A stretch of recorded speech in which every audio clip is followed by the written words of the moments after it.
So I think your study is really a pioneer study for this field, especially for the Huang Di Nei Jing curriculum design.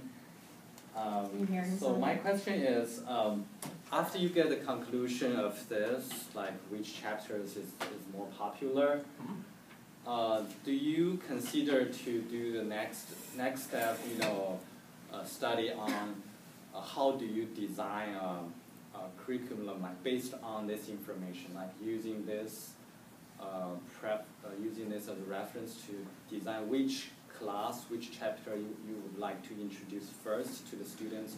Because I understand that Huang Di Nei Jing to me is not like a level 1, level 2, level 3 like this, ranked in their chapter 1 to chapter 100 something. But which one you want to deliver to the students first, and then you can make a list, the priority of those chapters. That might be a good guidance for all the teachers in the U.S. or Western world. I think that's something interesting. And also, the more study might be, you want to think about at which semester we can give which chapter, and with the corresponding the other classes. So after they learn, like for example, after they learn some channel theory and which chapter you can deliver to them. To me, I believe Huang Di Nei Jing is supposed to be the core of the fundamentals. So if we can include more Huang Di Nei Jing contents to teach the fundamentals, the fundamentals will look really, ancient Chinese taste, and probably those ancient literature can inspire students later when they're practicing. So I think for that, also if you think about DAOM or first professional degree, you can also think about the future study might be focused on after the master program. Then for the DAOM, should we switch from the first part Su Wen to the second part Ling Shu? And you make about like a really good timeline for teaching. I mean, I'd love to see something like that, and that's, again, as you said, this was sort of the first step of the research, and I would like to see more people undertake this, because like the Nei Jing obviously is a huge topic, and we could dialogue, and scholars have dialogued for thousands of years about the Nei Jing, so we can continue to do that. For my own curriculum, I focused on, I just did them in order. So, I started with chapter 1 and chapter 2. Because I just felt, well, that'll be the simplest approach. I agree. A lot of Delphi studies would maybe follow up by then asking, well, rank these chapters in order to generate when they should be taught within the class. I felt starting with chapter 1 would be appropriate in chapter 2 because it's basic. If I didn't want to go in order, I would probably do Su Wen chapter 5 next, because I think, again, that's just such an important chapter and it received the second most votes. But I think those are all questions that we do need to understand and sort of undertake as a community, because your question about the DAOM is a big challenge.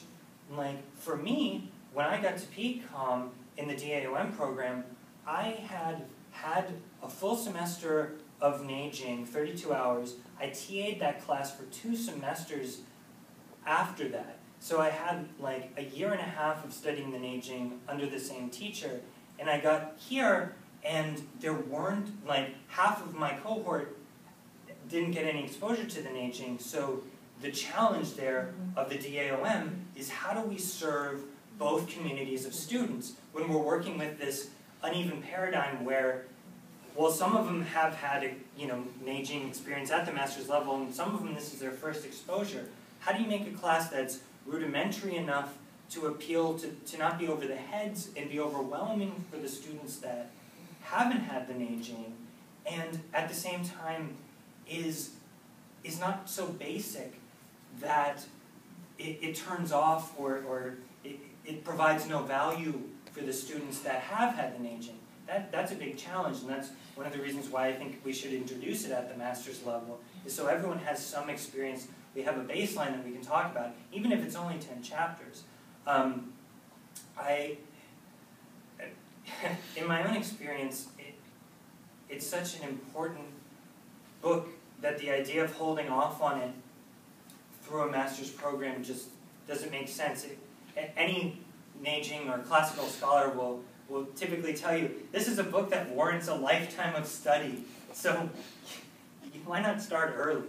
Well, why not like get that in there? And you know, I still remember the first lecture we had at PCOM. I was so excited in the Nei Jing class because Giovanni taught it. And he was way over most people's heads, but because I had the Nei Jing and I'd already done like half of this research as part of my master's, just out of curiosity as a teaching aide, trying to answer these questions that the students were answering. Hey, what does it mean about this or that? Like, I had to dig into it. So Giovanni was teaching, and I was capable of recognizing it, but most people thought it was a total snooze fest because they hadn't had the Nei Jing, so they had no context, so it was just way over everybody's head.